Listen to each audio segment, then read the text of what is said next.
similar to the Security Council to judge government policy. So all financial policy for every country is to be governed from the United Nations. Speaking at the conference, European Competition Commissioner Neelie Kroes said global rules on government aid to companies would be helpful. Global rules. A closer network of competition systems is slowly emerging after decades of work. Sarkozy blamed financial speculators for encouraging a system fueled on debt. It's funny how they've just noticed that the whole system has been run by speculators and debt, isn't it? They've just noticed this after all these centuries. It's astounding. I guess that's why we pay them so much money, because they're so brilliant, these people.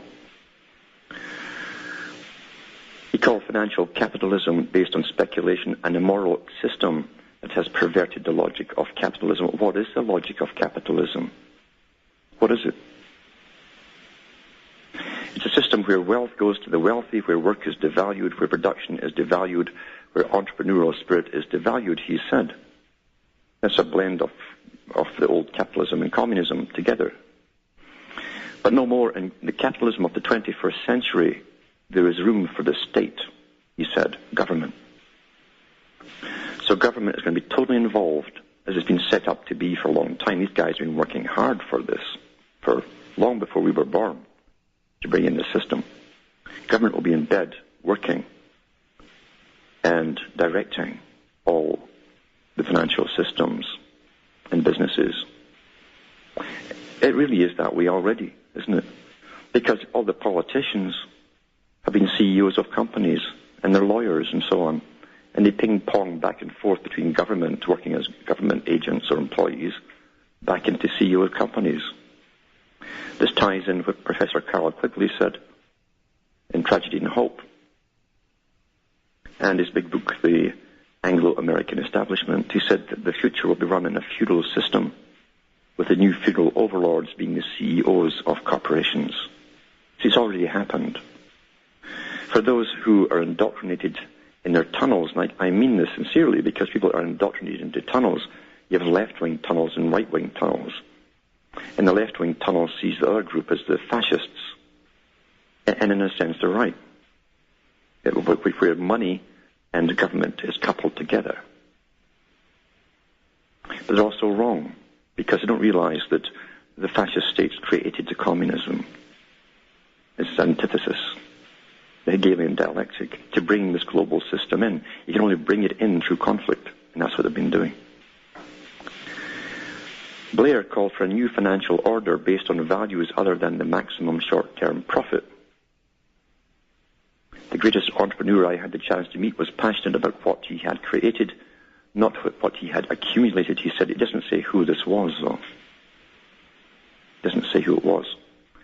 But I'm going to jump from this article to the Wise Up Journal, because he has the same article here, but at the bottom he's got related to this article.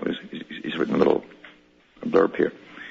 He said, although what was practiced over the last few decades was not capitalism but legalized fraud and semi-communist monopolism, the final goal for dominant minority has been a global communist capitalist monopolism blend, which their political puppets are now openly calling for.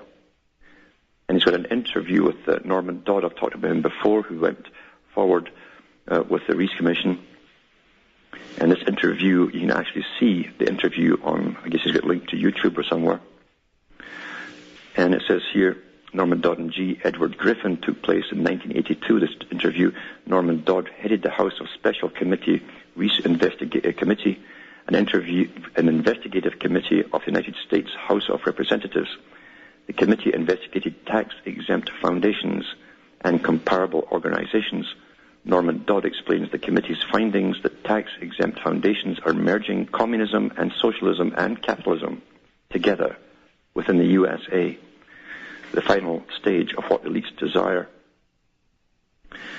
And you can actually see this video in the link I'll put at the end of the show on my site, on the website.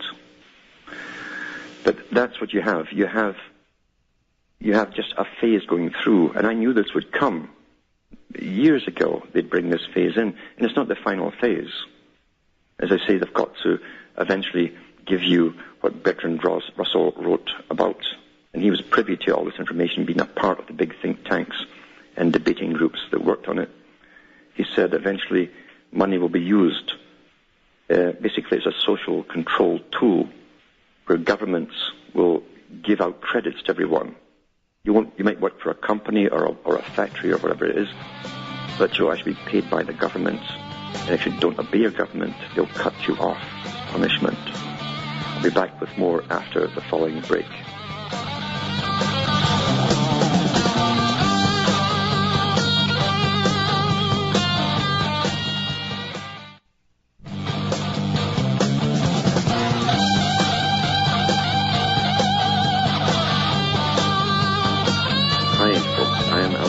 This is Cutting Through the Matrix, trying to point out to people how the things really are as opposed to how they seem to appear, how they're propagated to the public by the mainstream media.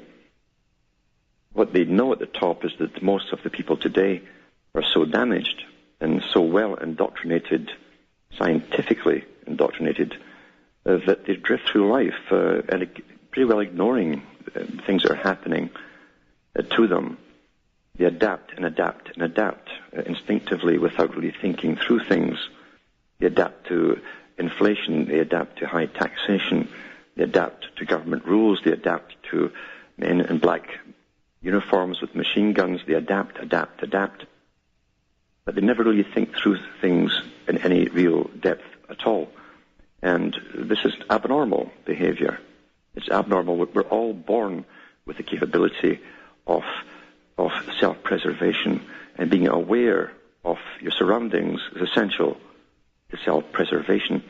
You're looking at the damage caused through, again, scientific indoctrination, plus inoculations, plus the GMO food, plus the incredible mind-bombing you get from television.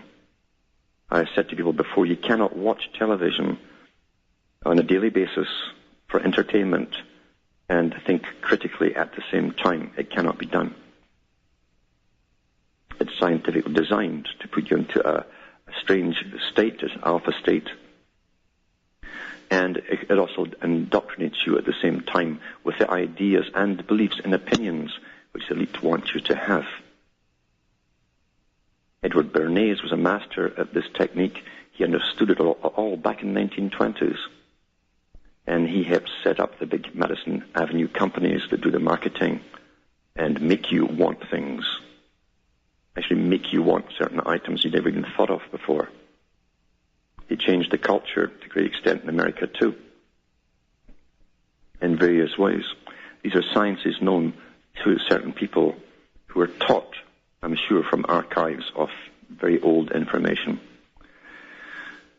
And all the experimentation that's going on, and I watched TV too when I was growing up occasionally, and I mean occasionally, and I watched the nature programs, and I kept wondering why scientists were experimenting with mice and rats and so on. Why were they so interested in learning the behavior of mice and rats? Well, of course, it had nothing to do with that. It was to do with how all species work, what they have in common.